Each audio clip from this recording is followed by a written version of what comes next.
Que mundo louco, né?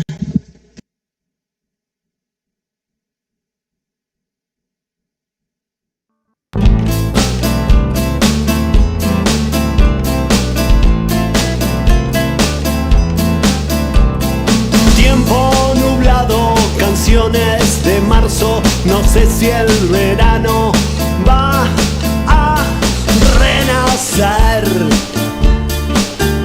No estamos bien, ¿sabes? Algo me dice que el día está triste, ¿lo ves? No estamos bien, ¿sabes? Es que el tiempo pasará y las flores crecerán.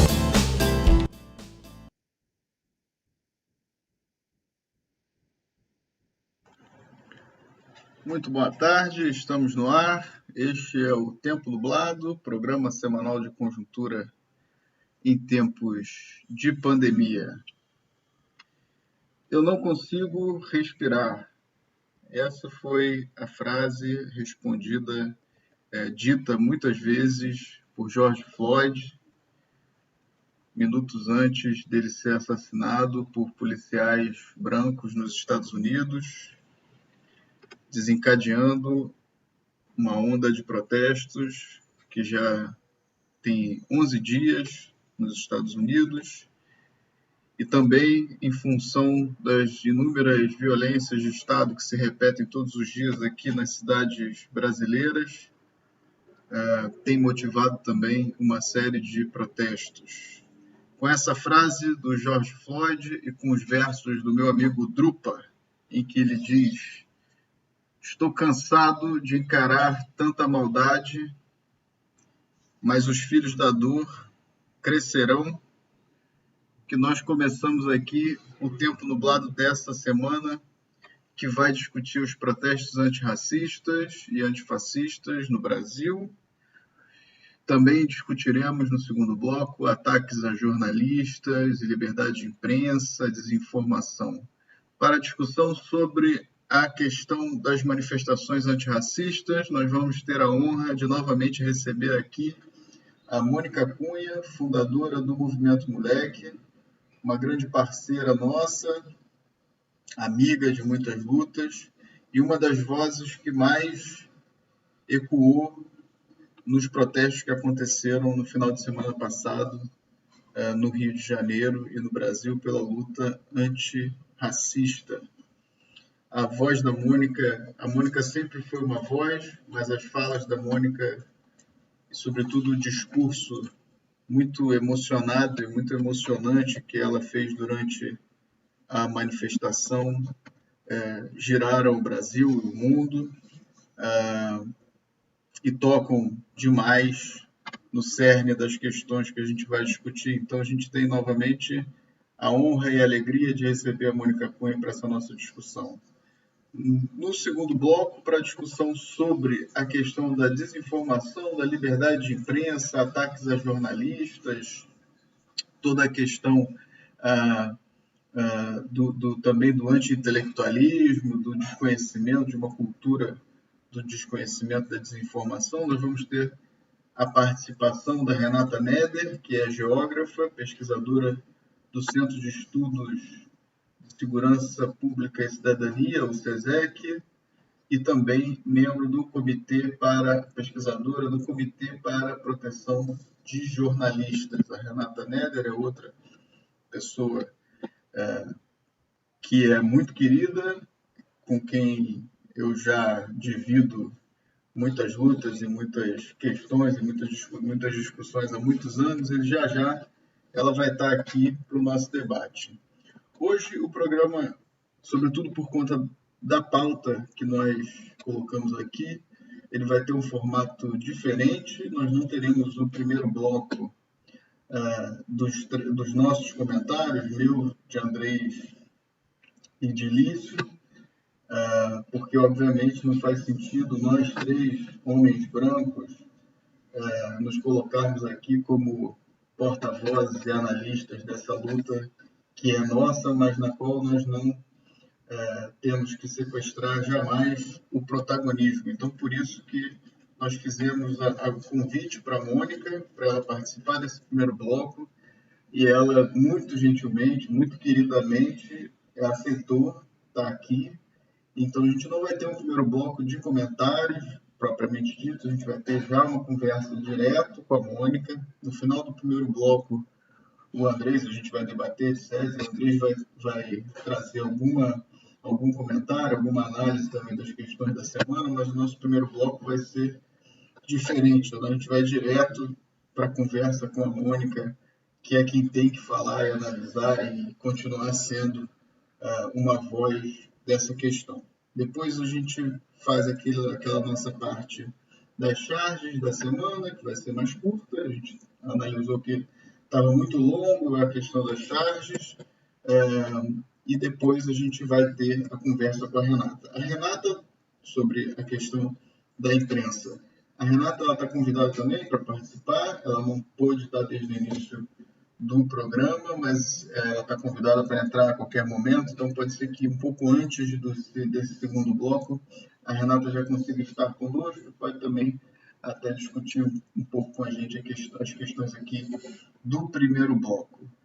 O Tempo Nublado vai ao ar toda sexta-feira, às 14 horas, é um programa produzido e organizado por mim, André Rodrigues, professor da Universidade Federal Fluminense, no campus de Angra dos Reis, no Instituto de Educação de Angra dos Reis, por Andrés Del Rio, também cientista político, também colega e professor da mesma instituição, e Lício Caetano, nosso geógrafo, nosso craque, que hoje não vai estar aqui com a gente o programa inteiro, ele tem outras agendas, talvez ele pinte por aí, mas hoje o programa está mais a cargo meu de Andrés, também colega do Instituto de Educação de Angra dos Reis. Assine o nosso canal, ative as notificações. Tempo Nublado, UF Angra, é fácil de achar no YouTube para você ficar sabendo sempre que nós estivermos no ar. Contato, pode procurar o nosso e-mail, temponublado2020@gmail.com. Interaja no chat, mande suas perguntas e uma boa tarde para todo mundo que já está ligado no nosso chat online, que já está assistindo aqui a nossa conversa. Muito bem-vindos e bem-vindas. E dito isso, já me alonguei demais, passo a palavra primeiro para a Mônica Cunha, dar a sua saudação inicial, e depois para o Andrés. Mônica, muito bem-vinda, minha querida, mais uma vez, é muito bom estar com você. Sua saudação inicial para a nossa conversa. Boa tarde, André. Boa tarde, Andreus, né? Andrés, eu sempre me confundo aí, desculpe pela pronúncia. É um prazer estar aqui de novo, né? Poder estar somando e poder estar dialogando com vocês, né? Pena que não por um motivo apenas da gente, enfim, dialogar e papear, mas por um motivo muito ruim, né? De saber que o racismo,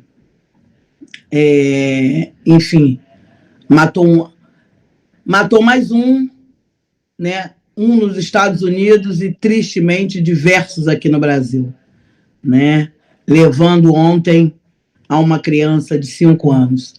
Então, assim, é um motivo que, de fato, eu sinceramente não queria estar falando. Queria, de fato, estar papeando outras coisas, da gente estar falando de quantas pessoas de verdade estão sobrevivendo a partir dessa pandemia, estão conseguindo sair da fome nessa pandemia, né? Que o auxílio emergencial, de fato, todos, em sua maioria, estavam recebendo, mas não é o que está acontecendo, não é essas notícias que nós temos para dar.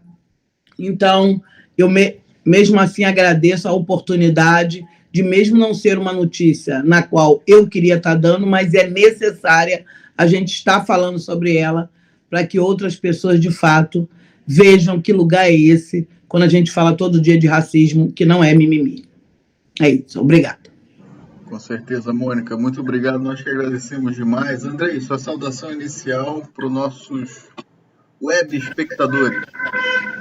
Bueno, antes que nada, muito bem-vinda, Mônica, um prazer estar com você, poder escutar e também levar sua mensagem e suas ideias para todos.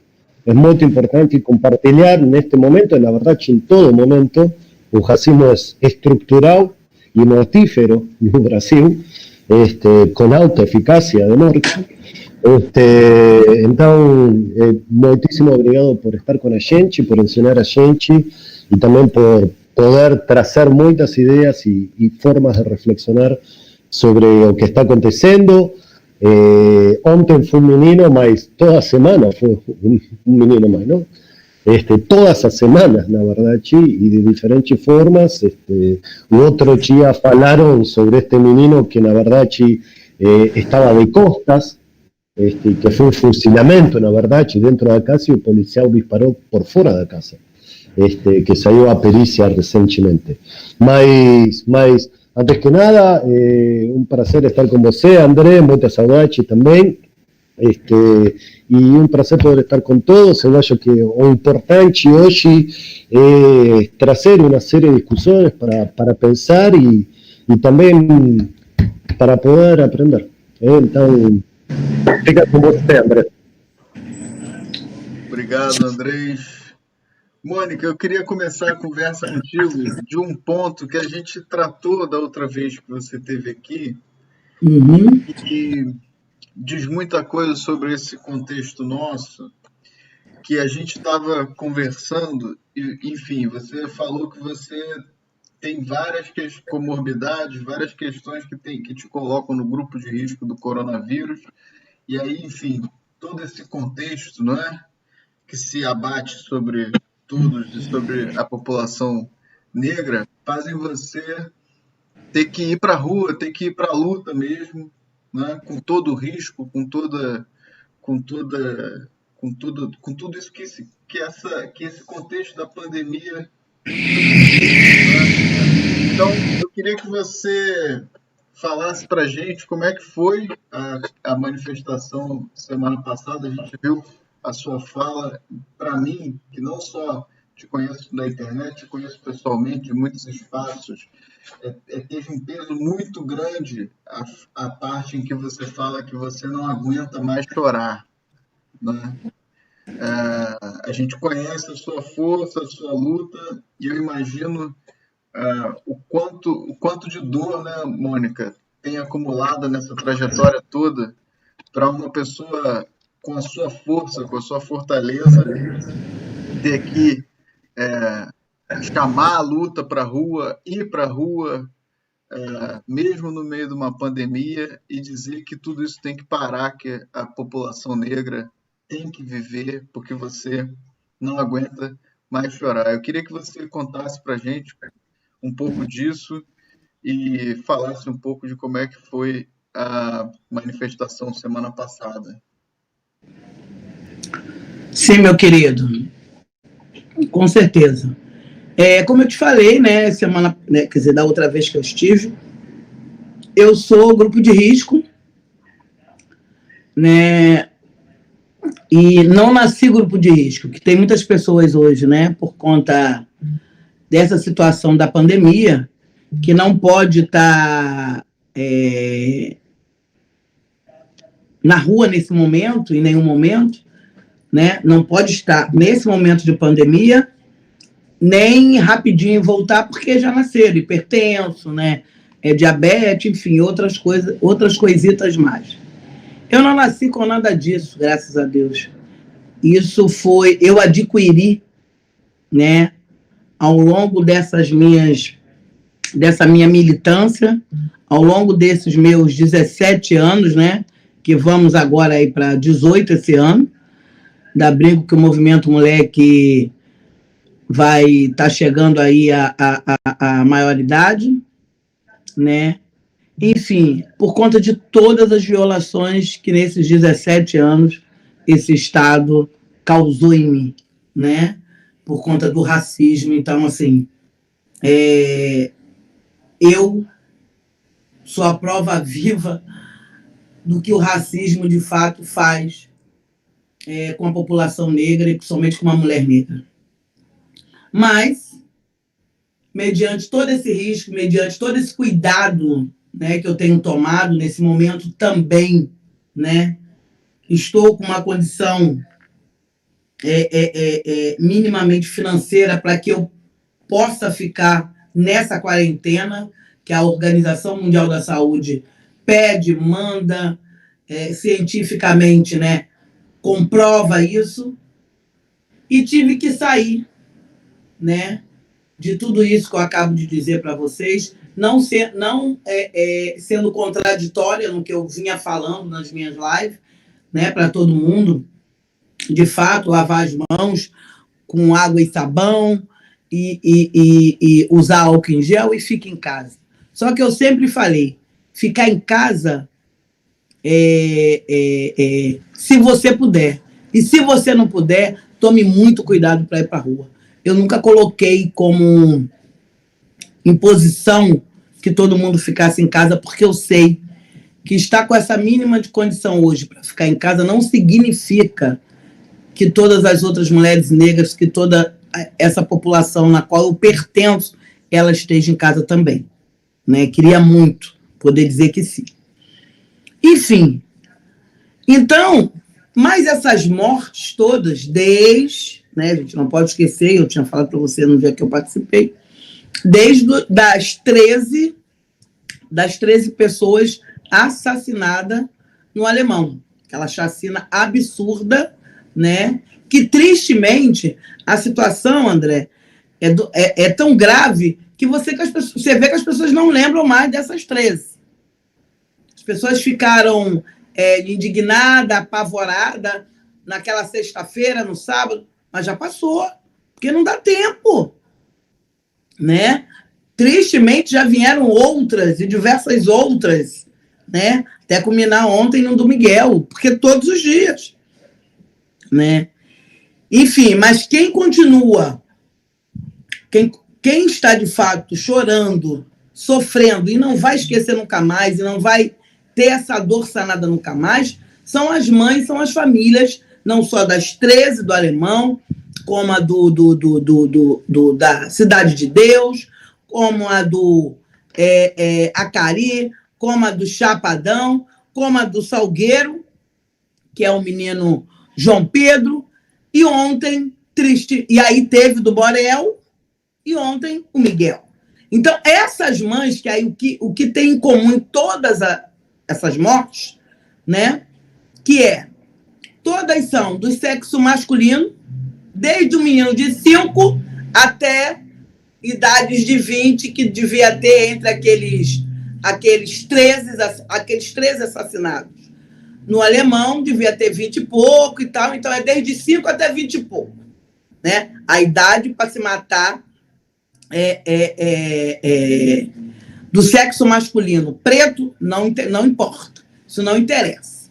Pode ser de qualquer idade e, muitas das vezes, antes dele vir ao mundo, né? Porque a gente sabe que também a mortalidade da morte materna, né? Não só para a mulher por conta da saúde e tudo, até, enfim, na hora de parir, não é para mudar de assunto, porque eu não estou mudando de assunto, não estou falando nada que não tem a ver, tudo tem a ver, vocês sabem disso. Então, assim, do sexo masculino é isso, é esse absurdo. Então, isso é uma coisa, todos eram do sexo masculino. Outra, todos eram negros, todos. Ninguém levantou um loirinho. Não que eu acho que loirinho tem que estar morrendo. Não, o significado não é esse. Mas não tinha, né? Todos também moradores ou de favela ou de periferia, né? Também, né? Enfim, e aí, com todas essas características, com essas semelhanças, né? Tentamos, eu mesma tentei e todos os outros tentaram.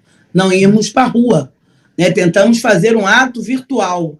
Como você sabe, André, o que a coalizão, né, Negras por Direito, Coalizão Negra por Direito, tentou, né, tentou não, fez um ato com diversas outras instituições, 800 e pouca, né, no Brasil afora aí, com algumas participações, até alguma, enfim, articulações aí de outros países, com familiares, né,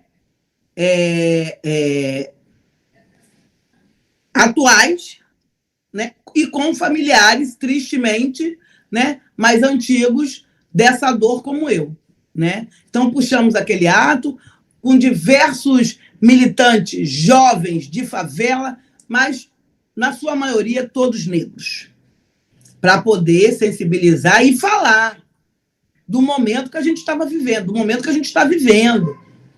Que momento é esse? Que a pandemia é mundial e que nós estamos dentro dos nossos espaços, né?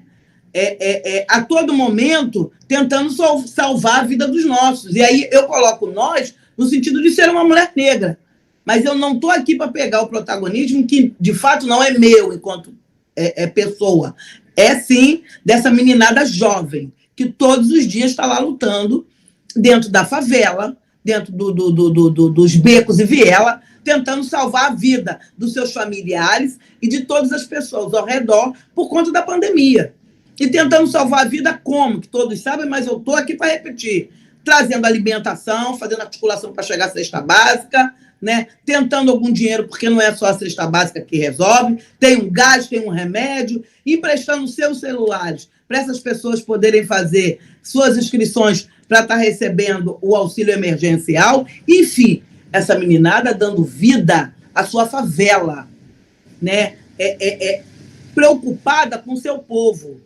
E eu estou falando com propriedade que esses meninos, meninas e meninos, a juventude favelada, né? Eu estou falando do Rio, mas eu sei que Brasil afora elas estão dando um banho, um show, né? Essa juventude favelada, elas simplesmente estão sendo, nesse momento, os verdadeiros defensores de direitos humanos.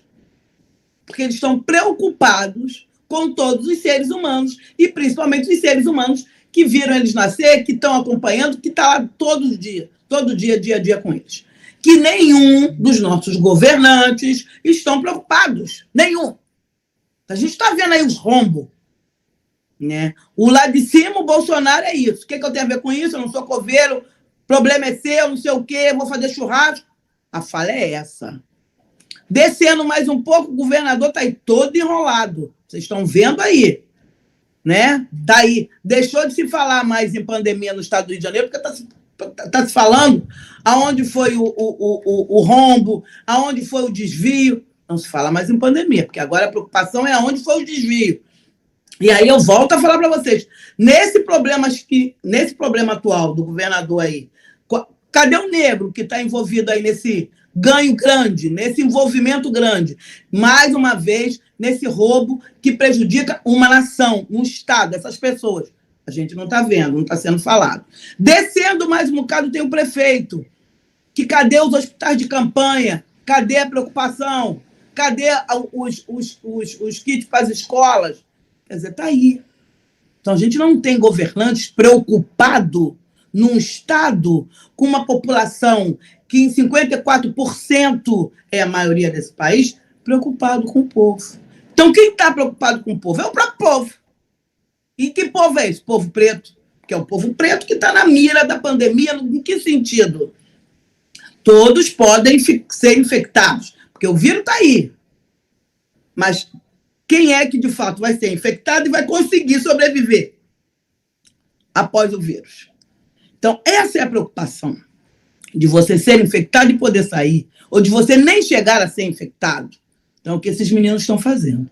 Mas, mediante disso, né, o Estado, como nunca teve, não vai ser agora, que vai ficar preocupado e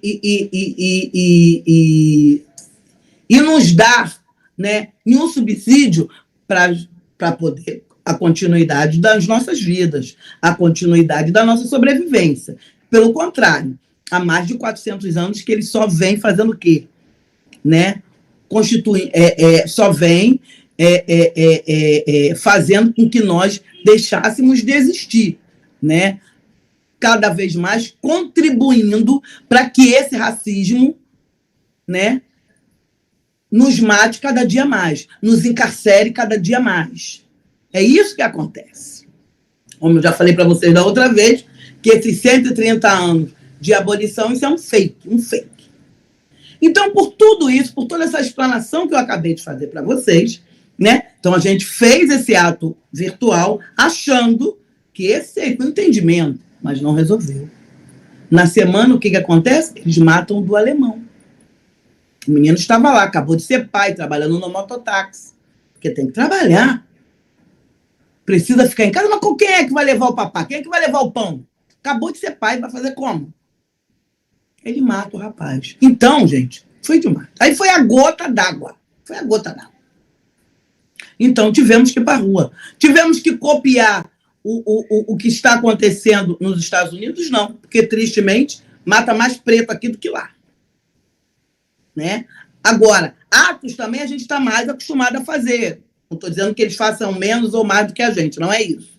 Né? A gente faz também. Só que a gente, de fato, aqui no Brasil, estava achando que não precisaríamos nesse momento. Ou não tínhamos a intenção. Isso não é intencional, isso não é planejado, nada disso. Como a criatura Bolsonaro faz todo final de semana ou todos os dias. Não, essa não era a nossa. E, tristemente, matar aquele homem nos Estados Unidos, Geórgia, um policial branco, botar o joelho no pescoço daquele homem negro, né? E o outro matar mais um, né? Aqui no Brasil, aqui no Rio, que foi o do Borel, então não tem mais como. Não tem mais conversa. André, não tem mais como dialogar, não sei, indo para a rua. Então, foi feito um grupo de WhatsApp, e aí eu fui, obviamente, pela minha conta e risco, né? Como Movimento Moleque, que é dessa forma que eu me instituí nesse movimento, e eu estou aqui falando com vocês, enquanto Movimento Moleque, né? Foi feito esse grupo de WhatsApp, porque é isso, a tecnologia nos dá essa condição, né, de nos mobilizar de um dia para o outro, enfim, muito rápido. Foi feito de um dia para o outro, como sábado para domingo, né? Se conversou até tarde, até madrugada afora, mas com todo cuidado. Nesse tempo curtíssimo, foi-se feito um grupo de segurança, um grupo de advogados para que se desse alguma coisa, um grupo de pessoas que ficasse lá, não deixando as pessoas fazerem aglomeração, pedindo a todo mundo que fosse, né, que levasse máscara a mais, álcool a mais, tudo a mais para distribuir para quem não estivesse. E a única pessoa velha no grupo era eu.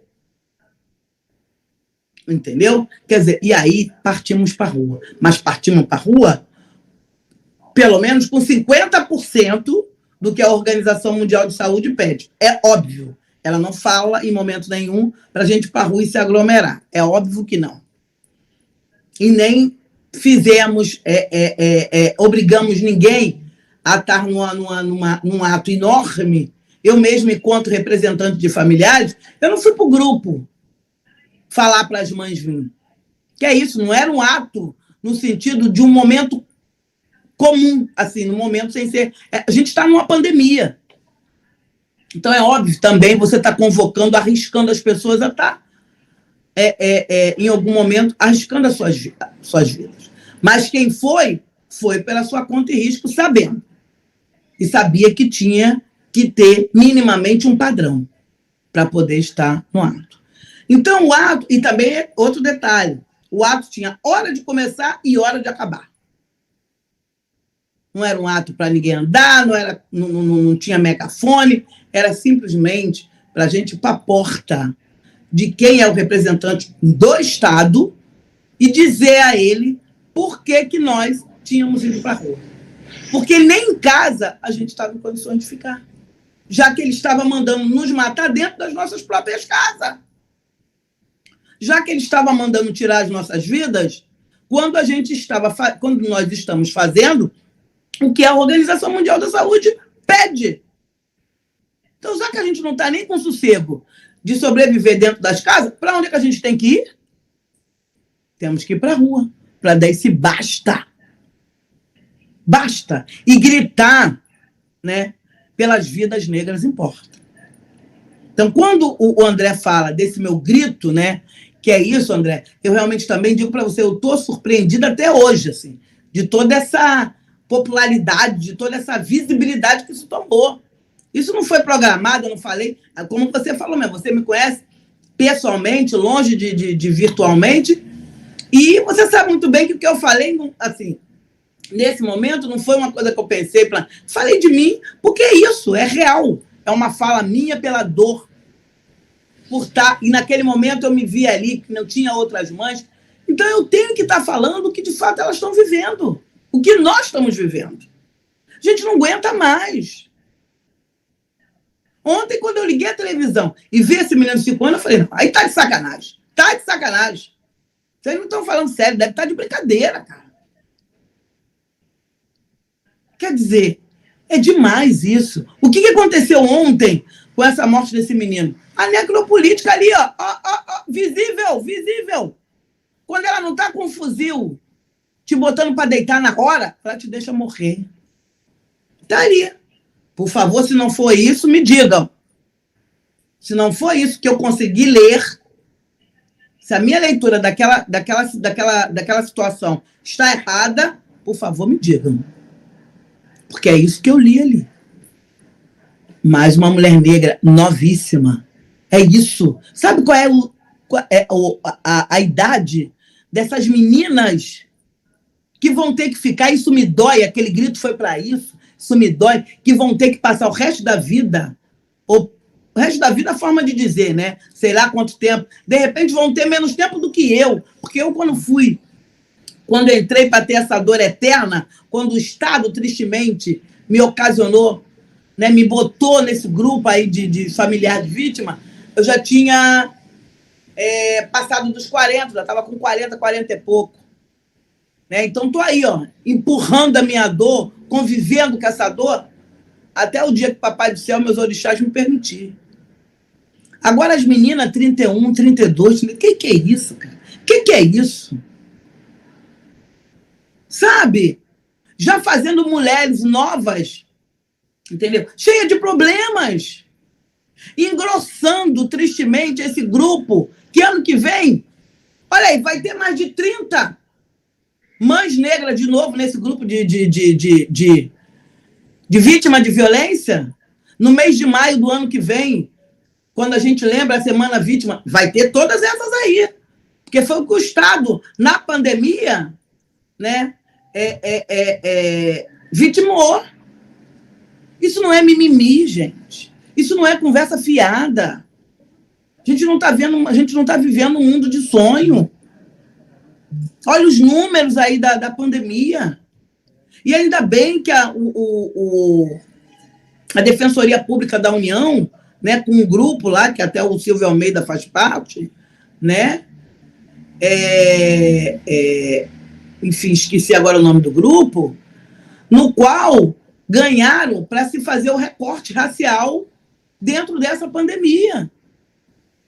Porque senão ia estar tudo no bojo, brasileiro. Sim, é brasileiro. Mas quantos? Vai lá ver. Quantos desses brasileiros, brancos e negros, que estão mortos na pandemia? Então, é sobre isso.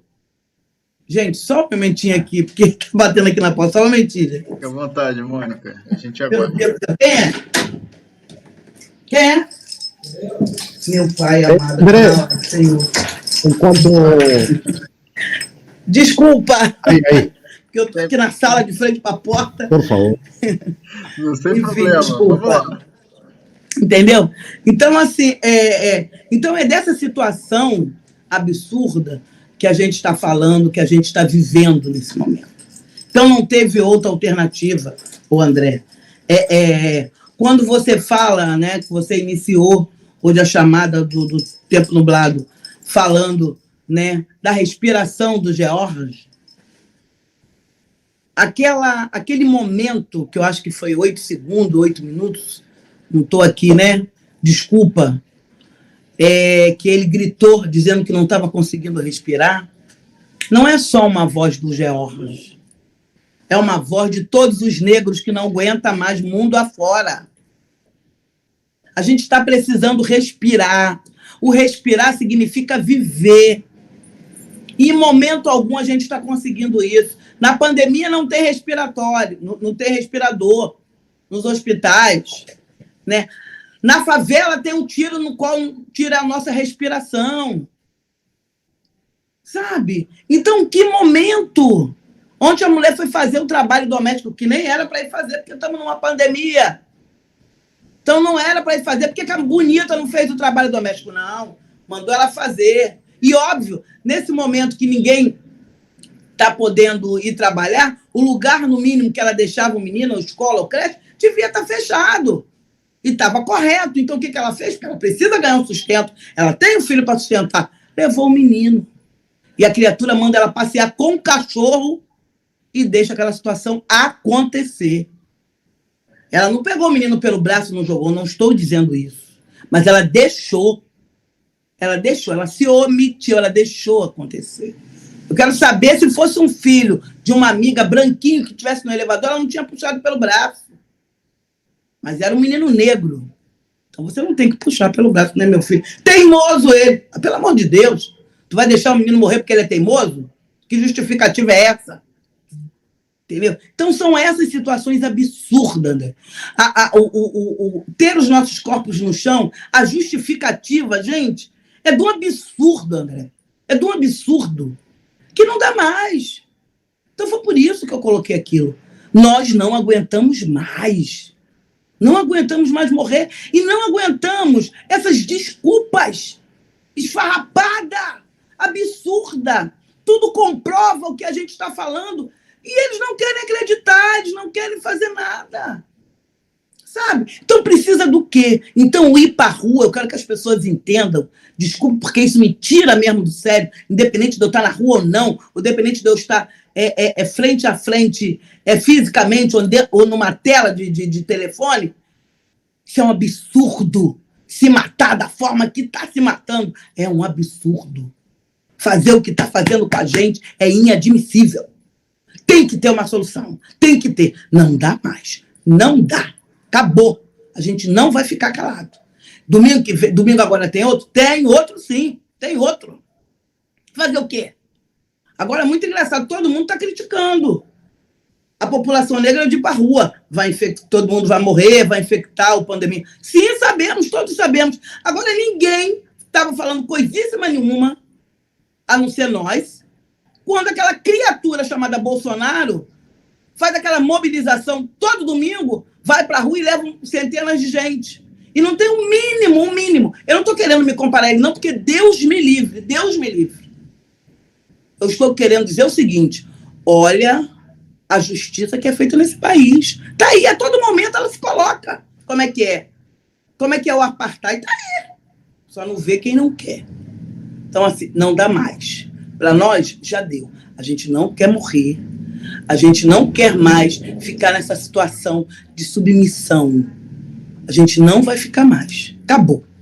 Desculpe aí, porque me exaltei. Enfim, me desculpe. Que nada, Mônica. É assim mesmo.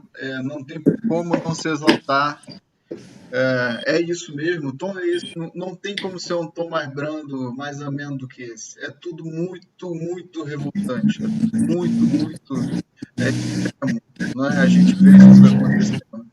Eu tenho várias perguntas, a gente vai seguir o papo. Eu queria deixar o Andrés fazer uma pergunta para a Mônica, se ele quiser. André, mais que fazer perguntas, eu gosto de escutar ela. Ela no precisa de preguntas porque coloca de forma que tiene que ser colocada ante un racismo estructural y una matanza que desde el nacimiento de Brasil es una propuesta política de Estado directa. Estamos olhando, Mônica, os dados e muitos aqui no Brasil ficam olhando as manifestações que estão acontecendo nos Estados Unidos, mas os números do Brasil são muito mais contundentes, muito mais próximos, muito mais contundentes em todo sentido. Então, É uma dor enorme, você consegue transmitir, pero não só a dor, a indignação e toda esta potência del absurdo, que hoje em dia é uma política de Estado. Não é um absurdo qualquer, não? Ou seja, porque nesse absurdo, como você bem salientou, o erro não existe, sempre é menino, masculino, da periferia, negro, não existe erro no absurdo. É sistemático, institucional. Do Estado, quando vocês foram para a manifestação, tiveram, alguém tentou contactar vocês, tentar criar alguma ponte. Hoje em dia, as pontes institucionais do governo estão absolutamente quebradas, não tem diálogo nenhum com os movimentos, mas, eu não sei, talvez conseguiram, neste absurdo, essa tríada entre governo nacional, estadual e municipal, que é absurdo, se alguém tentou canalizar, estender uma mão, ou é sempre o mesmo processo das costas, e dar as costas e não falar nada? Obrigado, André. Talvez gostaria de saber se alguém do Estado tentou contactar vocês, tentar dar alguma, porque hoje em dia existe uma, não é só uma paralisia, mas um governo das costas, onde as manifestações vão ser cada vez mais estendidas. Então, mas eu tenho muitas perguntas, eu tenho todos os dados também aqui de que quando estava escutando a Mônica, mas eu prefiro escutar a Mônica quais são as organizações que estão pensando no domingo, se vai ser alguma coisa sistematizada, se vão incorporar outras linhas e outros movimentos, outras demandas, que é isso que estão organizando e como estão organizando.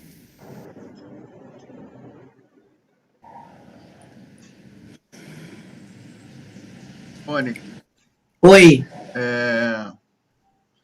O Andrés colocou 2 pontos aí que eu acho que dá para a gente debater. Né? Um é você fez sinal de não assim fora aqui da tela, sua tela estava pequena, quando ele perguntou se o Estado procurou vocês para alguma coisa, né? Não, para nada. Nenhuma, né? E a outra é como é que está a questão de domingo, é o mesmo grupo, é a mesma organização? Ou é uma coisa mais ampliada? Como é que vai ser? Sim, agora eu acho que vai dar mais gente, né? É isso, né? Mas tá sendo a mesma, porque assim, não tem um grupo específico, entendeu?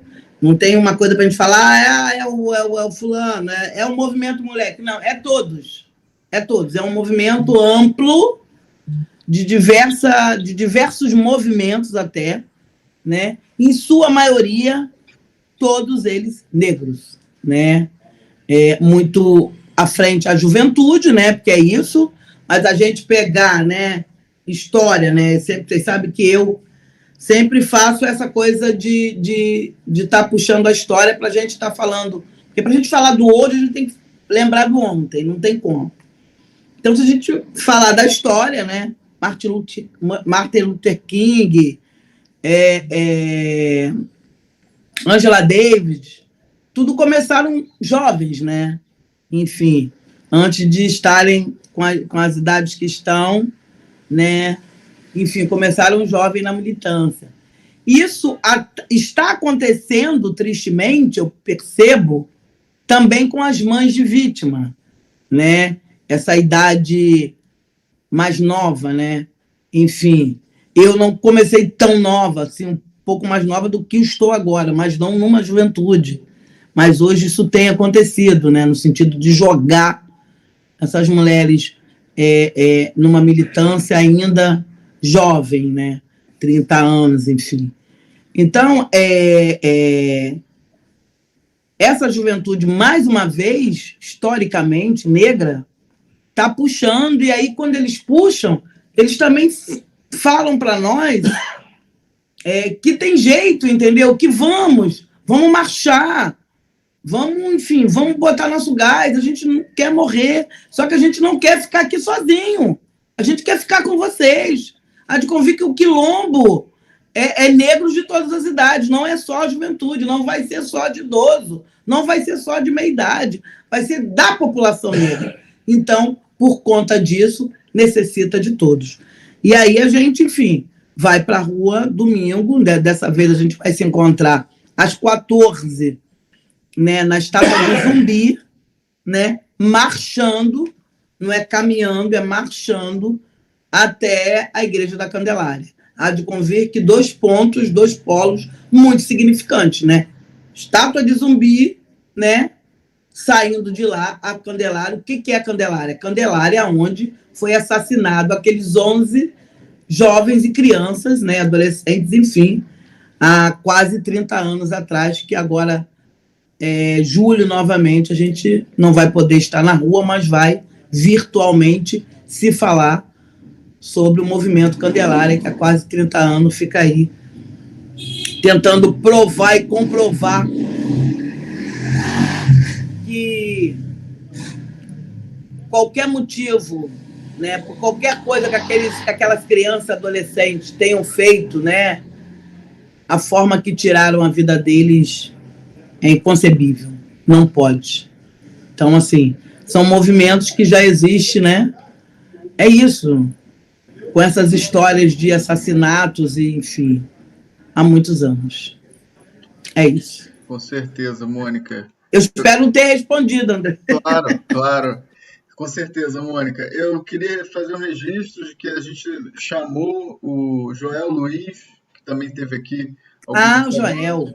Para hoje, mas o Joel, inclusive, está super atarefado na organização das tarefas. Verdade, Isso. Mandou para mim uma resposta super carinhosa, enfim, então eu queria deixar aqui o registro, mandar um abraço para ele. Parceiro, tava lá eles. Exatamente. E assim, Joel, Jefferson e outros aqui agora, os advogados, principalmente os advogados negros, estavam de terno, André. Sabe por quê? Porque se desse algum problema, quando eles chegassem na delegacia, você sabe muito bem que eles não iam acreditar que eles eram advogados. Então, eles tiveram, né, que se colocar enquanto tal com as roupas, né, para poder... Entendeu, gente? Não que eu não acho que preto não tenha que usar terno, pelo contrário, ficaram lindos, são lindos. Mas a gente sabe qual é a preocupação deles naquele momento estarem usando terno. Com certeza. Tem toda essa coisa simbólica, né,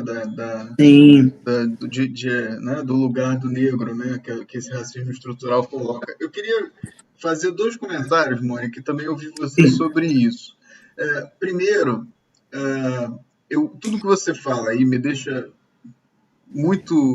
refletindo muito sobre uma questão fundamental, que é a seguinte: quem é responsável por todo esse contexto e quem tem que ser responsabilizado por todo esse contexto é o Estado brasileiro, né? É o Estado brasileiro que impede que as pessoas fiquem em casa. E estou dizendo nas 3 esferas, né? No governo federal, no governo estadual, no município, que não dá retaguarda para as pessoas ficarem em casa cumprindo sua quarentena, principalmente para as pessoas negras, e que tem cometido essa série de ações brutais num contexto muito extremo, que é o contexto da pandemia. Então, não tem esse discurso de o pessoal está indo na rua no momento que não tem que ir. É o que você colocou, vai fazer o quê? Né? Não dá para ficar em casa também. Né? E outra coisa que eu queria colocar e te ouvir é o seguinte: quando teve o caso do George Floyd, que, óbvio, é um caso extremamente chocante, mas uma coisa que me chama muita atenção é a maneira como a imprensa se mostra muito mais sensível e comovida. Estou falando da imprensa e uma parte da opinião pública também, quando a coisa é lá fora.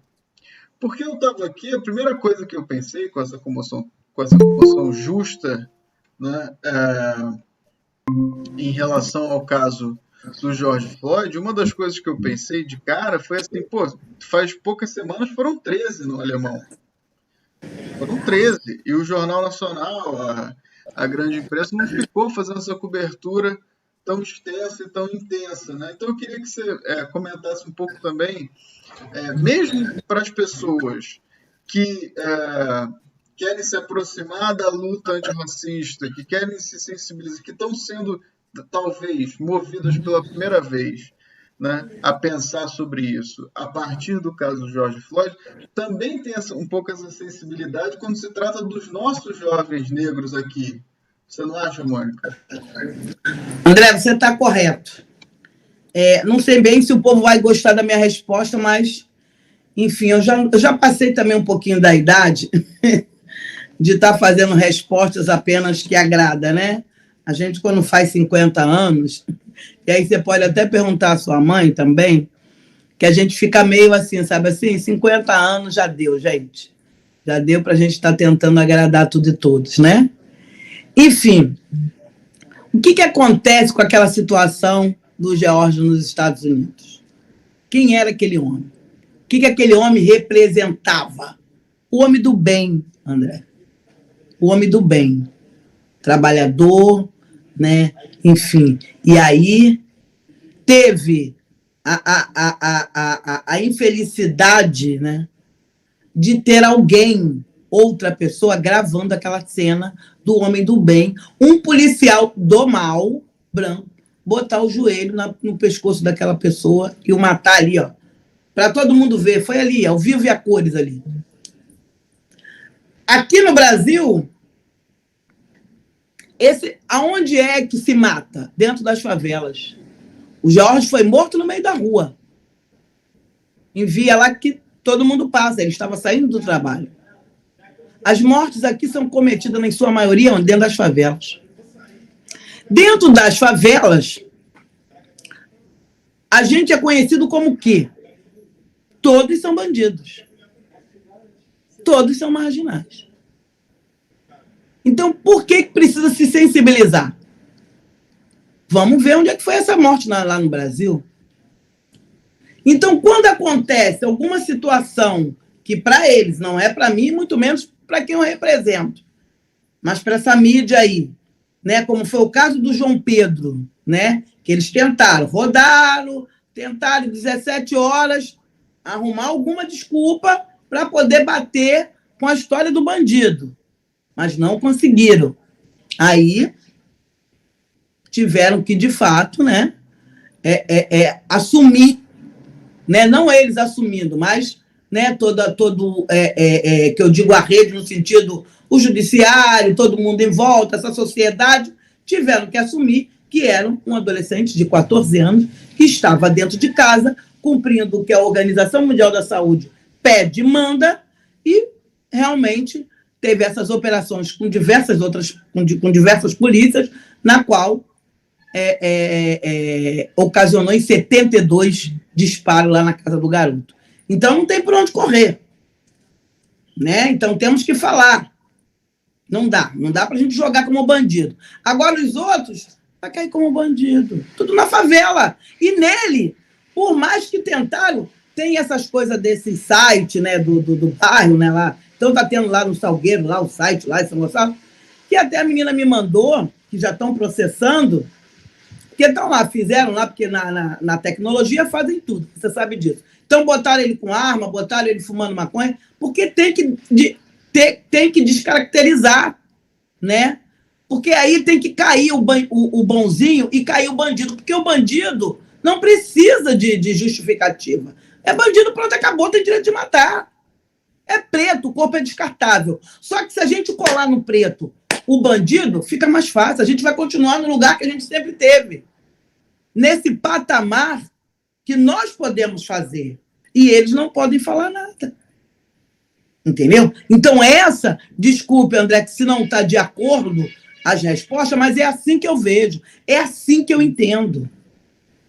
Porque aqui no Brasil, tristemente, não é de vez em quando que um policial bota a arma, como foi no caso lá do ato domingo, uma arma apontada no peito daquele outro jovem negro, que foi ali em Laranjeira. Aquilo ali realmente não é que foi um incidente, não foi um incidente. Mas foi no meio da rua em Laranjeira. Eles teriam um pouco mais de cuidado num lugar como aquele. Mas na favela, aquela cena é cotidiana. É cotidiana. E mesmo quando tem alguém que filma, que hoje tem muita gente que filma por isso, que essas coisas, né? Eu digo que quando as pessoas estão surpreendidas, hoje, quando os meninos estão tudo fazendo os vídeos, que estão entregando suas cestas básicas, né, lá na favela, e o povo fica, gente, olha como é que é, olha chão batido, olha lama, olha o povo não tem dente, olha o... É o cotidiano. Aquilo não é momento pandemia. É que a pandemia deu à luz do que o Estado, 400 anos, com esse 130 aí de feito de abolição. É isso, essa é a realidade. Essa é a real narrativa. Tá, o que a pandemia fez foi pegar essa narrativa que foi constituída desde sempre, André, e jogar por terra e está colocando a narrativa real. O que aconteceu com esse rapaz nos Estados Unidos, ok, que eu tenho certeza absoluta, tá lá, tem um painel lá que passou na televisão, que está passando os nomes de todos que a polícia já matou, né? Porque não estão podendo mostrar, porque é isso, não teve ninguém com celular para filmar, né? Mas do Geórgia eles se deram mal porque tinha alguém para filmar e deu no que deu. E aqui no Brasil é isso. Todos os dias não precisa de painel, porque não vai ter painel que vai dar conta. Não vai ter painel que dá conta. A quantidade. Porque é isso que eu não estou te falando desses 13, de um do Borel, é que ainda chegou, mas e os que estão matando agora, que a gente não está vendo ali? Com certeza estão matando agora em alguma favela. A gente não está vendo. E as pessoas não podem falar, porque eles pegam o telefone, eles quebram, eles chutam para poder as pessoas, porque eles sabem que a arma agora do povo favelado e a arma nossa do povo negro não é fuzil, é a tecnologia. É a tecnologia. Porque já que eles não conseguem acreditar, porque não é de hoje que a gente fala. Enquanto gritar, megafone, se colocar, não é de hoje que a gente se coloca, André. Tem 30 anos que nasceu o primeiro movimento de mães, que foi Mãe Jacari, que já vem dizendo, já vem se manifestando, que não quer que mate os filhos, que não quer que encarcere, que não quer que suma. E tem 30 anos que poderia ficar só neles. Não, nasceram outros diversos nesses 30 anos, Brasil afora. Se eles acreditassem no que a gente fala, com certeza não tinha nascido tantos movimentos. A gente pode contar no dedos, de fato, quantas mães que conseguiram justiça real, porque conseguiu provar, e foram elas que foram atrás de provar o que, de fato, os policiais fizeram, o que o policial não, o que o Estado, o que esse sistema fizeram com os filhos dela. Pouquíssima. Porque para adolescente infrator, essa justiça nem chega. Porque tu vai reclamar onde? O policial matou seu filho. Seu filho fazia o quê? Roubava? Por favor. Se a tua própria família, muitas das vezes, fala isso, que dirá os outros estranhos. Então, é nesse lugar que a gente está vivendo. É esse lugar. Então, para mim, a diferença está aí. Do Geórgia nos Estados Unidos e todos os dias no Brasil, todos os dias no Brasil é na favela. Preto favelado é ladrão, é bandido. Então, esse bandido que vem sendo constituído há 400 anos.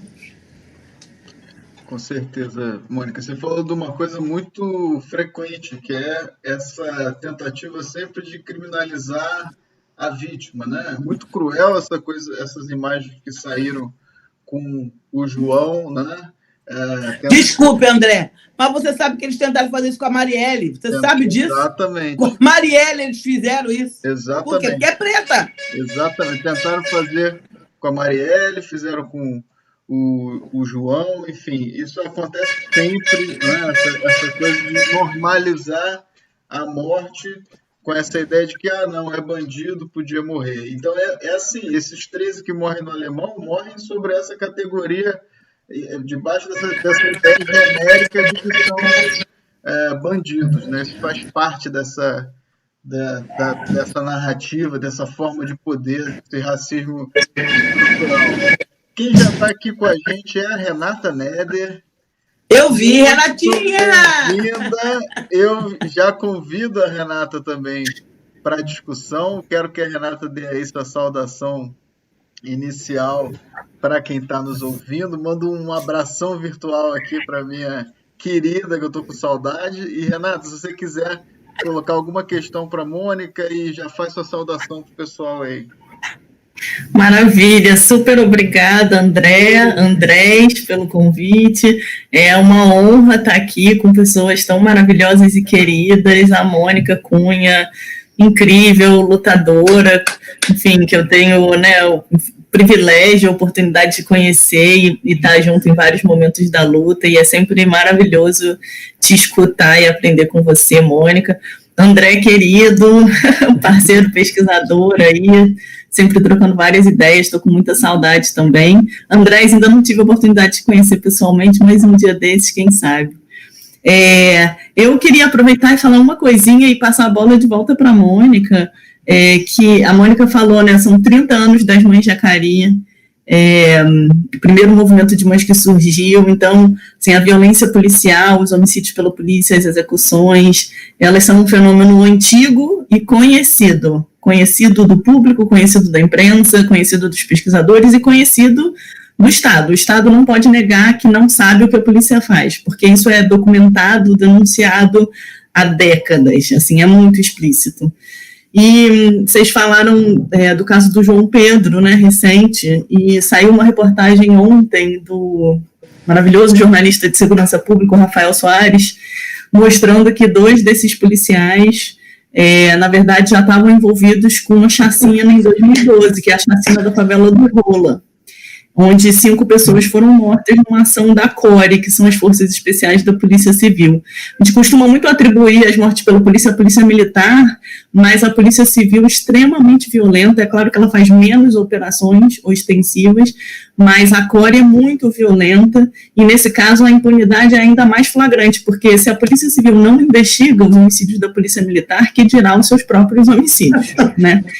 E esse me chamou muita atenção, essa reportagem do Rafael ontem, e esse fenômeno que certamente a Mônica já conhece, que a gente já conhece, que é quantas vezes um caso de homicídio que ganha mais repercussão, quando a gente vai lá investigar quem era aquele policial, a gente descobre que aquele policial já estava envolvido em outros homicídios antes, homicídios que tinham sido denunciados de alguma forma, mas que o sistema de justiça escolheu não processar e não levar adiante a responsabilização desses policiais. Então, o policial aperta o gatilho, né, mas os promotores, os juízes, enfim, o sistema de justiça criminal que não investiga e não responsabiliza, ele tem as mãos tão sujas de sangue quanto esses policiais. Então, assim, essa chacina da favela do Rola, ela foi documentada em vídeo. Tem vídeo evidência dessa chacina e da fraude processual dos policiais removendo os corpos. E ainda assim, nenhum desses policiais foi responsabilizado. Então, além desses policiais terem matado agora o João Pedro, né, cadê a responsabilização para esse promotor e para esses juízes que souberam do caso da favela do Rola, tiveram acesso a evidências materiais, que é uma coisa difícil de ter em casos de homicídio pela polícia, e não responsabilizaram esses policiais? Como que a gente, isso é uma questão, assim, como que a gente responsabiliza promotores e juízes que, nos casos que são raros, mas nos casos que têm evidência material daquele homicídio, ainda assim não levam isso adiante? E fica uma questão aí também para a Mônica, né, assim, como que a gente faz, é um enorme desafio enfim, acho que para movimento social, para ativistas, para, enfim, quem está engajado nessa luta contra a violência policial, como que a gente faz para sensibilizar as pessoas quando acontecem tantas mortes? Como denunciar todos os dias sem que isso signifique uma naturalização dessa morte? E como resgatar uma solidariedade, uma empatia com aquelas vítimas de homicídio que não são mais flagrantemente inocentes na visão do grande público? Essa chacina do Rola, porque os meninos estavam envolvidos com a criminalidade local, não gerou essa comoção. Mas foi uma execução, foram execuções, claramente foram execuções documentadas em vídeo, mas isso não gera aquela comoção, porque as pessoas relativizam. Sim, a polícia matou, mas o menino estava envolvido, mas execução é execução, né? Então eu acho que é um desafio enorme a gente resgatar essa possibilidade de empatia com todas as vítimas de homicídio pela polícia. Não pode ter um mais e não pode ter uma revolta só quando... então é só quando uma criança... A polícia não pode matar e ponto, né? Enfim, passo a bola de volta para você, Mônica, que eu já falei demais. Desculpa. Claro que não, que saudade. Saudade aí de nos nossos pagodes, tomar nossas cervejas, hein, Renata? Saudade mesmo. Não vejo a hora da gente voltar. Enfim, meu amor, quando você fala, né, dos policiais que mataram o João Pedro já terem envolvimento, eles, na verdade, já terem envolvimento, já serem reincidentes, né, desses absurdos, desses assassinatos, dessas chacinas, é isso. É o racismo estrutural que existe, que cotidianamente faz com que protejam essas pessoas, né, para que elas sigam fazendo o que elas sempre fizeram, né?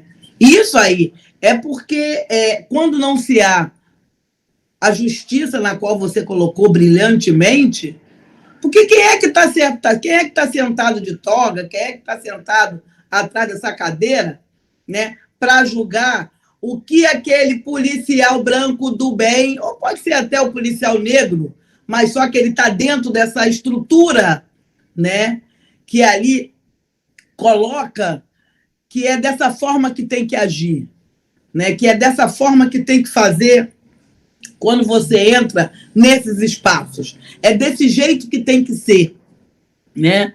Então tá ali. E aí, obviamente, que pega seu segundo ponto, que é a minha luta. O seu segundo ponto, então, Renata, é a minha luta de existência de vida. Você sabe disso. É minha luta de existência de vida, porque quem matou meu filho foi policiais civis. E dentro até quando eu comecei, de fato, não conhecer, mas entrei para dentro da rede, né, em 2013, que eu, de fato, fui assim, né? Não que eu não conhecia antes, já conhecia, óbvio, mas uma coisa é você conhecer, outra coisa é você estar totalmente dentro. Que naquele momento, a única... hoje eu não digo isso, estou falando 2013, no final de 2012, 2013, que a única mãe vítima de policial civil era eu, que realmente cotidiano é policial militar, é PM, policial militar, quer dizer, PM. E civil era eu, entendeu? Mas, em que contexto foi? Meu filho não estava naquele momento, mas tinha passado no sistema. E passou no sistema, o policial civil fez o trabalho dele. E é isso. E eu, naquele momento, mesmo já estando na militância, mesmo não sendo uma mulher totalmente ignorante para as informações, já tinha um pouco, me recolhi. Entendeu? Fiquei na minha, me escondi, me calei, me silenciei. Entendeu? Sofri muito, não é à toa que todo isso me emociona assim, quando eu falo, porque é isso. O Estado não me deixou fazer justiça, não me deixou gritar por justiça, porque fiquei com medo dos dedos apontados para mim. Entendeu? De todo mundo dizendo, tá querendo justiça porque seu filho era bandido. Então, essa desconstrução, Renata, entendeu? Que eu estou há anos desconstruindo primeiro em mim para poder desconstruir nas outras, porque é isso. Todos os dias também, nessa minha luta, eu tenho que desconstruir essa fala e essa visão das outras mães para que elas lutem num grito só, para que entenda que o nosso inimigo e o racista da história é o Estado, é o sistema. Não é o menino A, o menino B. Entendeu? E isso eu vou levantar, né, que aí me fez ter mais força, e aí vou falar de duas pessoas que você sabe muito bem, uma, então, que você gosta muito, que é a Ana Paula de Manguinhos, né? No caso da Ana Paula de Manguinhos e da Fatinha, isso ali, para mim, sabe, para minha vida, para minha história de vida, é a coisa mais explícita. Porque quem perde o filho primeiro é a Fatinha, você sabe disso, né? E que aí estava ali, o policial matou, com um saco na cabeça, toda aquela situação absurda. O filho da Fatinha vai ganhar notoriedade, vai ganhar visibilidade quando o da Ana Paula é assassinado. Porque aí a gente tem que creditar isso a Deus, aos orixás, enfim. Aí forças que, de fato, eu não sei está colocando nesse momento. Mas eu sei que houve forças, porque ela foi a única testemunha naquele momento do assassinato do filho da Ana Paula, você sabe disso. Entendeu? Então, ali você começa a perceber que aonde a Ana Paula vai, a Ana Paula carrega a Fatinha. Carrega a Fatinha. Então, aí que foi falado dos 2 assassinatos, que já estava tendo há um tempão. Porque até então, até a própria favela, Renata, se levantou pela morte do Jonathan. Então, a gente tem que conscientizar, não é o povo da Zona Sul, Copacabana, Leblon, não, tem que conscientizar o povo da favela, que ele tem que se levantar por qualquer um que a polícia atirar dentro da... Qualquer um daqueles meninos tem que ser o meu filho, tem que ser o meu sobrinho. A polícia não pode fazer isso. A gente não pode perder mais jovem desse jeito na ponta do fuzil. Não pode. E vamos, de fato, sentar para conversar. Por que aquele garoto está lá no varejo? Por quê? Porque ele quer? Porque ele está lá de peito aberto para perder a vida? Não, não, não. Mas essas conversas, esse papo, porque isso vai... Se você for falar sobre isso, aprofundar isso, você vai ter que falar de racismo. É por isso que agora a minha discussão não é outra. Eu é que não quero mimimi comigo.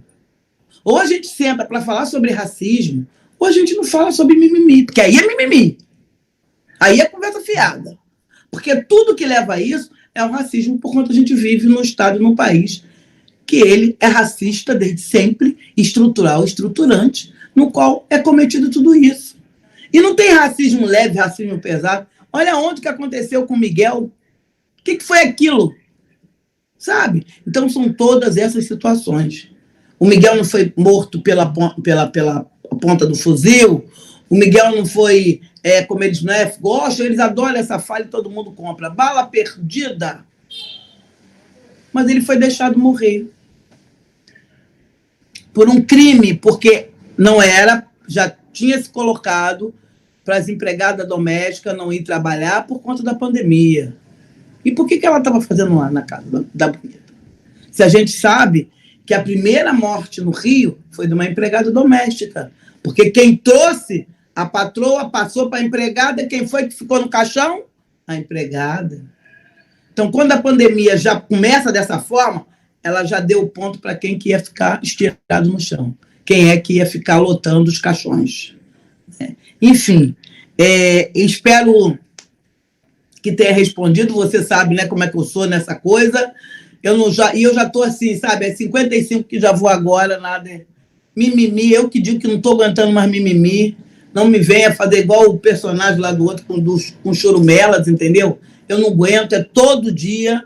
Ontem, quando eu vi a mãe daquele menino lá, gente, desesperada, 4 anos que ela trabalha na casa. O único filho dela, independente dela ter 10, isso não interessa, sabe? Mas e aí, agora, vai fazer o quê, aquela mulher? Vai o quê? Vão dar uma indenização? Vão... Pô, pelo amor de Deus, pelo amor de Deus.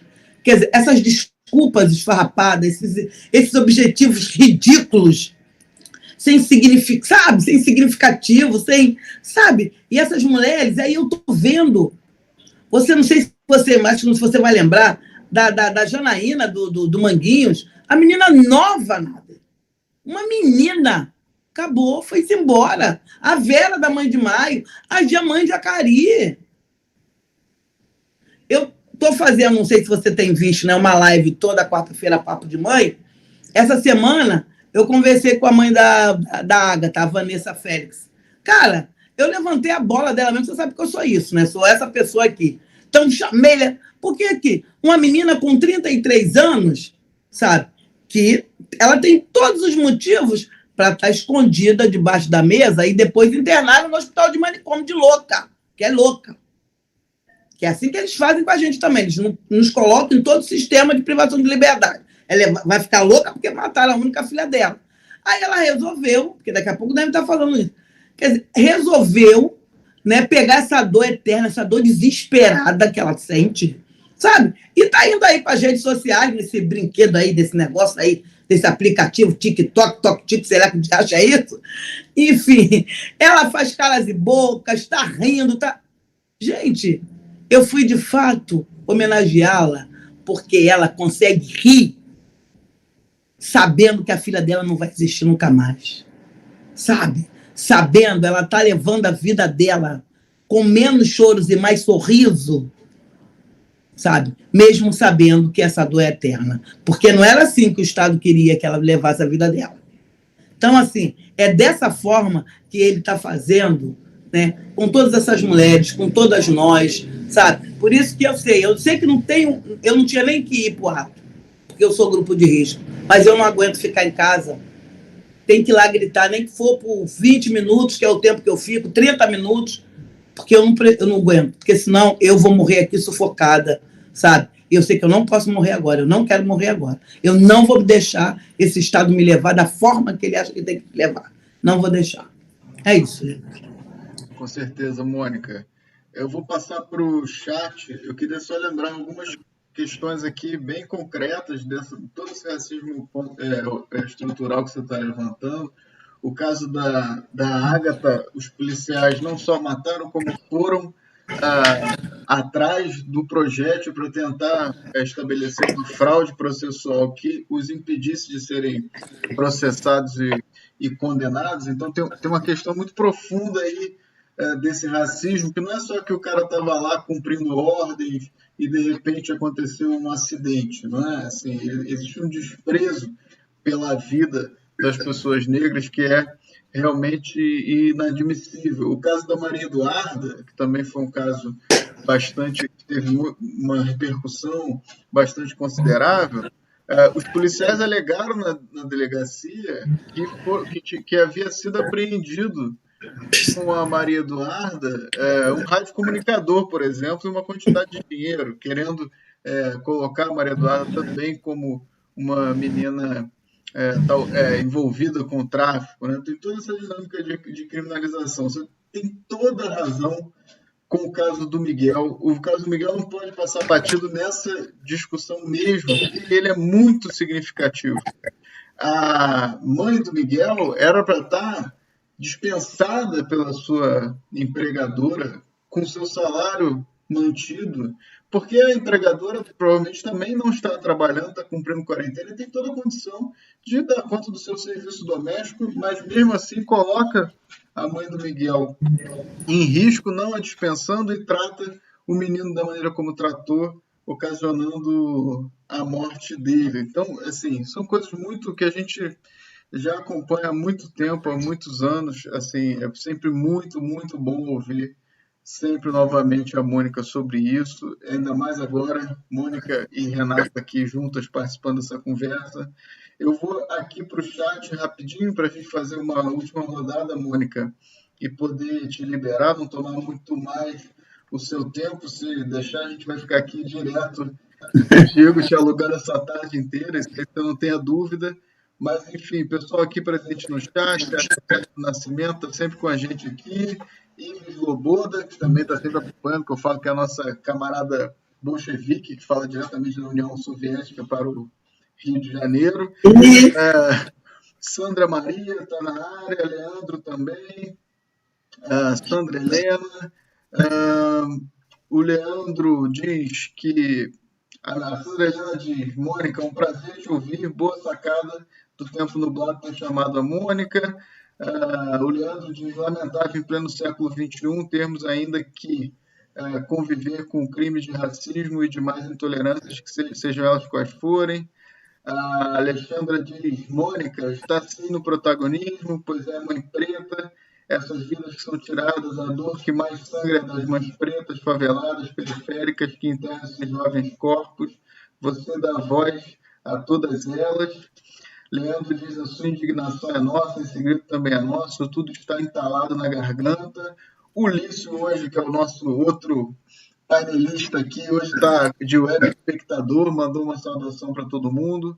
A Aline Moreira diz que não conseguiu pegar a fala da Mônica desde o início, mas pergunta se está havendo uma articulação nacional com esses movimentos, com Mães de Maio, por exemplo.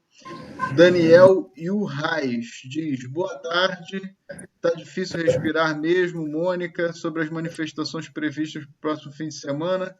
Fala-se da possibilidade de uma armadilha de infiltrados. Como enfrentar isso? Flávia Conceição, eu acho que é Conceição, diz: olá, boa tarde, querida. A Flávia também diz: é surreal tanta covardia que o Estado nos sinaliza perante toda a sociedade. Alexandre Nascimento diz: se Mitch pudesse ficar em casa, a indiferença e o descaso de sua patroa não teriam matado Miguel. A gente vê assim, um pobre preto a menos. Você continua: falhar fogueteiro, todo mundo rendido e massacrado em casa, acuados, até faca foi utilizada. Eram indivíduos, ela bota entre aspas, mas iam se entregar, ninguém ligou para essa execução do cara do esquecimento. Sandra Helena diz: parece que o sensor da bala da polícia só encontra o jovem negro. Será que a sociedade não percebe que existe esse recorte racial? A Aline diz: bandido é o Estado. Priscila diz que é um privilégio. Priscila Riscado, nossa colega lá de Angra, diz que privilégio ver a Mônica mais uma vez. Sandra Helena diz: quando um jovem branco é pego com drogas, ele é estudante. Quando um jovem negro é pego com drogas, ele é traficante. Esse senso comum tem que acabar e as vozes negras têm que ser ouvidas. Enfim, tem mais várias falas aqui. Márcia Mesqueza que chegou, Kátia Martins. É isso, Mônica. Muita gente aqui acompanhando, te mandando essas questões. Obrigado. Eu destacaria 2 perguntas que foram feitas. Uma é sobre a questão dessa possibilidade de articulação nacional, se você tem alguma informação sobre isso. E a outra é sobre esse risco de P2 infiltrada, etc., nas manifestações, se a organização também tem pensado nesse tipo de questão de segurança para quem participa das manifestações. André, articulação direta, acho que nacional, não estou sabendo, não vi nada no grupo, mas está acontecendo também, lá em São Paulo tem acontecido, a gente veio, tem visto lá no grupo card de outros, não só aqui no Rio, em outros municípios que também aderiram, como em outros estados. São Paulo mesmo, desde domingo passado também fizeram. Estão fazendo lá, enquanto fascismo, enfim. Então, assim, estão lá se agrupando também para estar nessa luta aí do Vidas Negras Importam. Enfim. E enquanto tem infiltrado, isso já teve desde o domingo passado, sempre tem, né? Que é isso, né? Eles querem desconstruir, querem de fato colocar que nós somos bandidos, desordeiros, enfim. E agora eles vão até pegar isso aí como norte, que estarmos descumprindo o que a Organização Mundial da Saúde coloca de ficarmos em casa.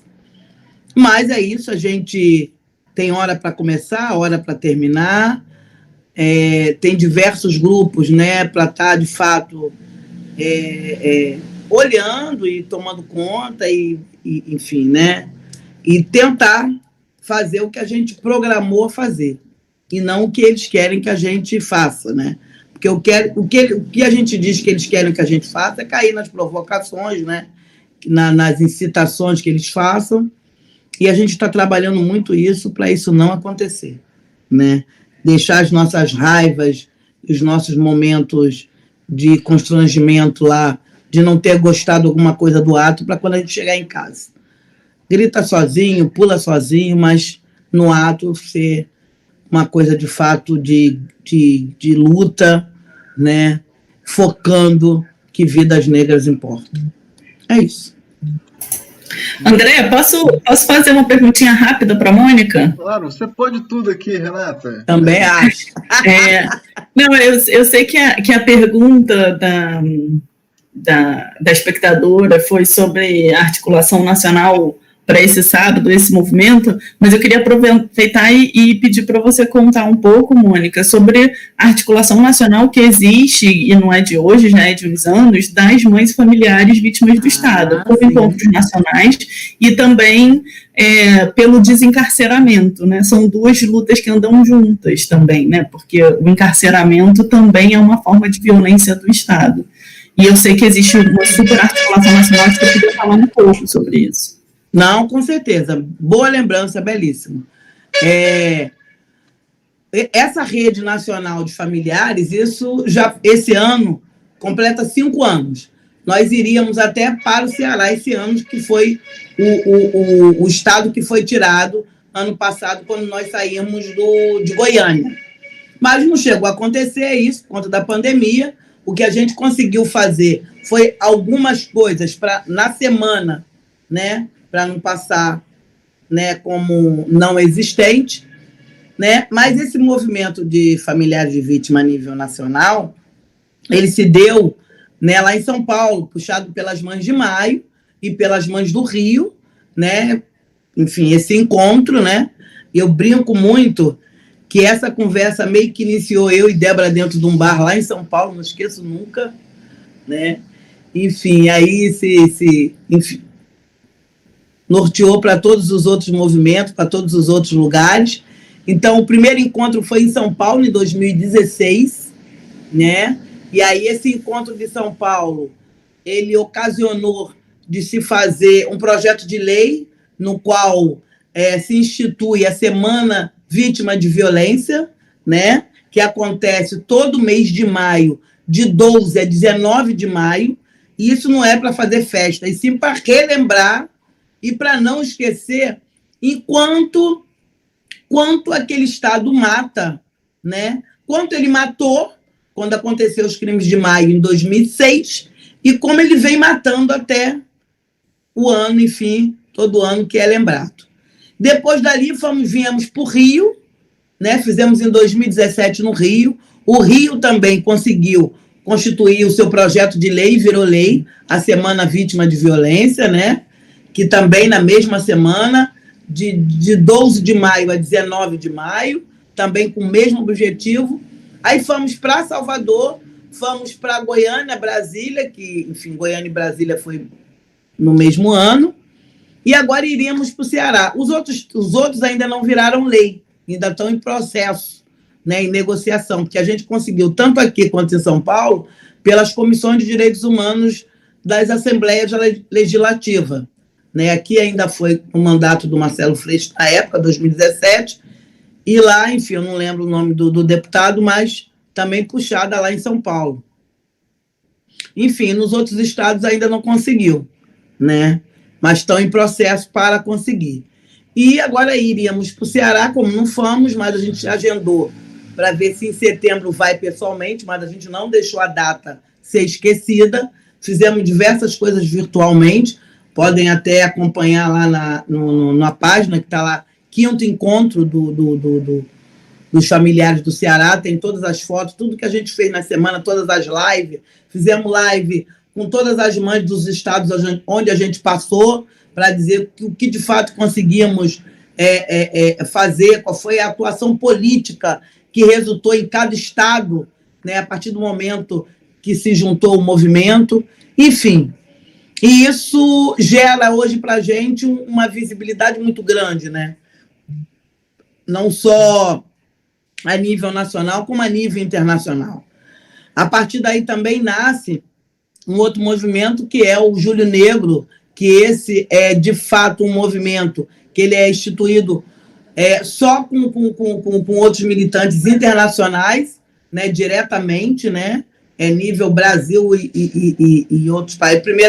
O primeiro a gente fez com a campanha lá dos Estados Unidos, Black Lives Matter, que é Vidas Negras Importam, eles vieram aqui, né? Um dos encontros que a gente fez foi dentro da casa da mãe Beata, que foi maravilhoso, ela ainda estava viva, foi lindo demais. E a gente fez com outros, né, outros integrantes de outros países. Vamos agora também para o 5º encontro do Júlio Negro, né? Também provavelmente vai acontecer virtualmente, porque não pode de maneira nenhuma ir para a rua, né, para fazer esse tipo de ato. E enquanto à frente, essa luta do desencarceramento, quer dizer, quando a Nader fala, enfim, carceramento para mim é isso. Eu acumulo no meu corpo essas duas lutas, né? Porque o meu filho foi um adolescente autor de ato infracional e foi assassinado.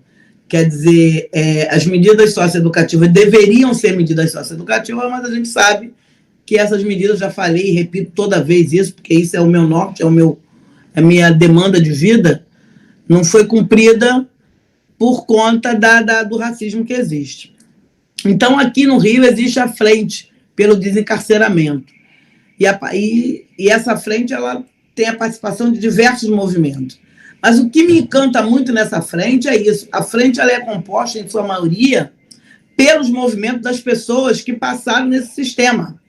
Ou pelos os familiares delas, ou pelas pessoas próprias, como, né, tem as mulheres que em algum momento passaram no sistema prisional, tem os rapazes que passaram, quer dizer, eles formaram seus movimentos, como Eu Sou Eu, Reflexo na Prisão, como das meninas, né, Elas Existem, o outro Todas Unidas, enfim, outros, e formaram a frente pelo desencarceramento, que a frente, né, se tornou uma coisa ampla, que hoje tem uma frente nacional, né, que discute de verdade a situação do sistema carcerário no Brasil e de medidas socioeducativas, que nesse momento de pandemia a gente tem que elogiar, que está dando um banho no sentido de estar falando, de fato, de estar fazendo essa prioridade dessas pessoas no sistema carcerário, né? Que estar tomando conta, estar vigiando essa pandemia dentro desses espaços. Porque se a gente fala de pandemia que está matando dentro da favela, imagine dentro do sistema carcerário. Porque como é que eu vou falar? Como é que pode, dentro do sistema carcerário, a Organização Mundial da Saúde estar intervindo? Não tem como. É uma cela que vive 20, 30, como é que vai afastar? Como é que vai afastar? Como é que vai ter água em abundância para estar lavando com sabão? Como é que vai estar todo mundo de máscara? Isso não existe, para. Piada. Né? Nos adolescentes, não está nenhuma maravilha, é óbvio que não, mas eu digo a vocês, eu, que vivo metendo a porrada todo dia e não tenho nenhum problema sobre isso, mas que nesse momento de pandemia, a situação está até um pouco melhor. Né? Eles estão até, por sua vez, cumprindo até o estatuto. Claro, à base de muita pressão. Não é que eles decidiram de uma hora para outra, e também não estou dizendo que não há adolescente que tenha sido infectado, não estou dizendo isso. Eu estou dizendo que, de fato, o estatuto tem sido cumprido um pouco melhor nesse momento de pandemia para as medidas socioeducativas. As medidas em meio aberto estão suspensas e as medidas também pela prefeitura também estão suspensas, né? Que é meio aberto e esqueci agora a outra. Então, só está funcionando as medidas de internação. Mas os adolescentes que estão apresentando doença ou que estão adoentados ou que foram com tiro, estão tudo indo para casa. Enfim, isso é uma boa? E não é. Porque eles vão para casa com uma família que não tem como constituir isso. Não tem, é uma família que eles estão mandando. O menino continua em medida, mas não dão um subsídio para essa família, né, ter condições de estar com aquele garoto que não está bem de saúde. Enfim, então por isso que eu digo que não é mil maravilha, não é, nunca é. Mas o que eu posso dizer é menos pior, porque é o que a gente luta hoje, por menos pior. Porque o bom, eu nem sei se vou ver.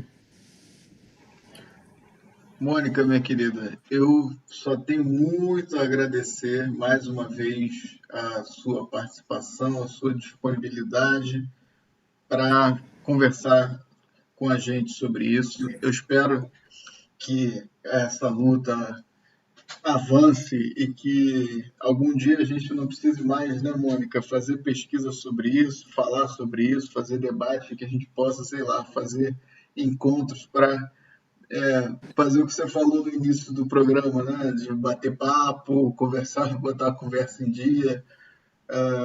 Mas é certo, pela discussão que a gente coloca aqui, pelas questões que você trouxe, que não há possibilidade de existir democracia no Brasil enquanto o Estado for uma máquina de reprodução do racismo estrutural, enquanto a justiça continuar retirando crianças negras de suas mães negras através do mau uso de um sistema que deveria ser um sistema de proteção, mas que é utilizado para criminalizar a pobreza na medida em que o Estado não assegura as condições mínimas para que as famílias sustentem seus filhos, e daí o Estado retira essas crianças. Isso começa, todo esse sistema que a gente vê, que vai culminar lá na frente no sistema prisional, na máquina de assassinato da polícia, de jovens negros, isso começa também na infância, nas crianças negras que não têm seus direitos básicos assegurados e que tem lá a justiça não como um elemento de proteção, mas como um elemento de intervenção que já violenta as famílias desde o início. Então é isso. Enquanto esse racismo estrutural perseverar, enquanto ele não for destruído, não pode haver democracia no Brasil. Então, minha querida, eu agradeço mais uma vez, te mando um abração e digo aqui que o Tempo Nublado está sempre aberto para você. Abro aí para o Andrés e para a Renata mandarem sua saudação também para a Mônica, e depois volto para você, Mônica, mandar sua saudação final para a galera aí. Andrés. Valeu. Posso ir primeiro, já que eu abri? Por favor.